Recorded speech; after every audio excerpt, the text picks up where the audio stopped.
Surabaya, Jawa Timur. Belinda, bagaimana kondisi Surabaya hari ini? Egan dan pemirsa, selamat malam.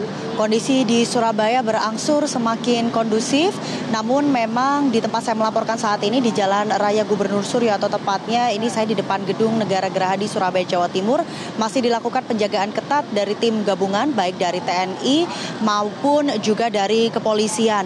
Dan memang juga terpantau ada ratusan personil gabungan yang masih berjaga dari pagi hingga malam, bahkan mereka juga bermalam atau menginap di Gedung Negara Gerahadi. Juga disiagakan ada sejumlah kendaraan taktis yang juga berjaga di bagian depan atau di belakang pagar Gedung Negara Gerahadi Surabaya, Jawa Timur.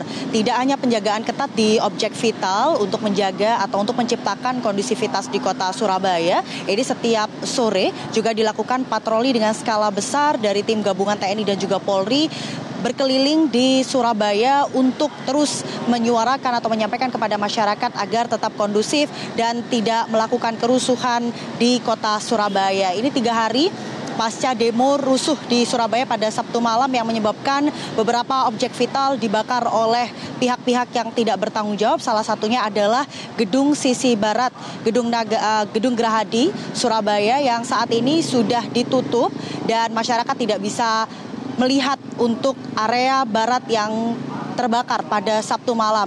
Dan pagi tadi sudah dilakukan olah TKP dari kepolisian, juga dilihat langsung oleh Wakil Gubernur, di mana memang area sisi barat dari Gedung Negara Gerahadi ini adalah ruang kerja dari Wakil Gubernur Jawa Timur, juga beberapa ruang OPD lainnya, termasuk juga ruangan awak media yang hangus terbakar pada hari Sabtu malam. Ini sudah dilakukan olah TKP.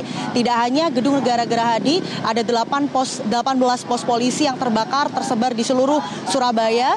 Ini juga sudah dilakukan sterilisasi, termasuk juga kantor Polsek Tegalsari yang juga menjadi sasaran dari amukan massa pada hari Sabtu malam. Tadi siang juga sudah selesai dilakukan olah TKP oleh Bitlab 4 dan juga Inafis dari Polda Jawa Timur. Tidak hanya melakukan olah TKP dan juga sterilisasi, termasuk juga pemasangan polisi lain untuk melakukan proses penyelidikan lebih lanjut. Ini memang dari kepolisian, Polda maupun juga Polrestabes Surabaya ini sudah melakukan penyelidikan terhadap sejumlah orang setelah ditangkap pada hari Sabtu malam. Ini ada sebagian yang dipulangkan setelah proses penyelidikan memang tidak melakukan atau tidak memiliki porsi tertentu atau aktivitas tertentu sehingga dipulangkan. Namun ada puluhan orang lainnya yang masih dilakukan penyelidikan lebih lanjut, termasuk juga tadi berdasarkan barang bukti yang diamankan dari sejumlah TKP yang sudah dilakukan olah TKP oleh kepolisian. Dan untuk kondisivitas di Surabaya bisa saya gambarkan, Egan dan juga pemirsa, bahwa aktivitas ekonomi masyarakat sudah kembali pulih. Bahkan di tempat saya melaporkan saat ini juga dipadati oleh masyarakat yang ingin melihat bagaimana penjagaan ketat Gedung Negara Gerahadi. Dan ini adalah hari kedua di Surabaya menerapkan sekolah online bagi siswa SD, SMP, SMA, dan bahkan sejumlah kampus swasta ini juga menerapkan sistem pembelajaran secara daring hingga tanggal 4 September mendatang. Sementara demikian laporan dari Surabaya, kembali ke studio. Egan.